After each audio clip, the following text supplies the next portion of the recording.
The journey to becoming a better spiritual leader. Introduction. In a fast-paced world filled with distractions, many people seek guidance, wisdom, and spiritual nourishment. A true spiritual leader is not just someone who speaks about faith but someone who embodies it in their actions, inspires others, and leads by example. Whether you are a pastor, an imam, a rabbi, or simply someone who wants to guide others on their spiritual journey, the path to becoming a better spiritual leader requires dedication, humility, and a deep connection with the divine. The story of Pastor Michael, a modern spiritual leader. Pastor Michael had always felt a calling to serve. As a young man, he was passionate about his faith and dreamed of leading a congregation that thrived on love, unity, and deep spiritual understanding. However, as the years passed, he realized that being a spiritual leader was more than just delivering sermons on Sundays. It required him to grow, to listen, and to truly understand the struggles of his people. 1. Learning to listen before leading. One day, an elderly woman in his congregation, Mrs. Thompson, approached him with a heavy heart. She had recently lost her husband and felt lost in her faith. Instead of offering immediate advice, Pastor Michael simply listened.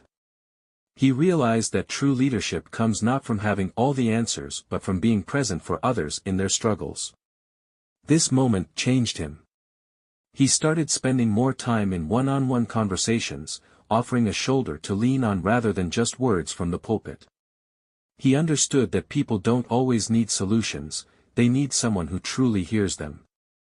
2. Walking the path, not just preaching it. Pastor Michael noticed that some spiritual leaders became distant from their followers, focusing more on titles than on service. He made a commitment to live out his faith through actions. Instead of just talking about charity, he started organizing food drives, and personally delivered meals to those in need. He invited young people in his community to weekly gatherings, where they could ask tough questions about faith and life. Slowly, his leadership became a source of inspiration because he was living what he preached. 3. Embracing humility and growth. One Sunday, after a sermon on forgiveness, a young man named David approached him. "Pastor, your words were powerful, but I noticed something. You haven't spoken about your own struggles. Have you ever found it hard to forgive someone?" The question struck him. For years, he had carried bitterness toward a friend who had betrayed him. That evening, he prayed deeply, realizing that to lead others, he first needed to heal himself. He later shared his story with the congregation, showing them that even spiritual leaders have battles to overcome. His honesty strengthened his connection with the people, making him more relatable and respected. Key lessons from Pastor Michael's journey. 1. Be a listener first. People don't always need answers. They need someone who understands them. 2. Live by example. Leadership isn't about titles, it's about action. 3. Embrace growth and humility.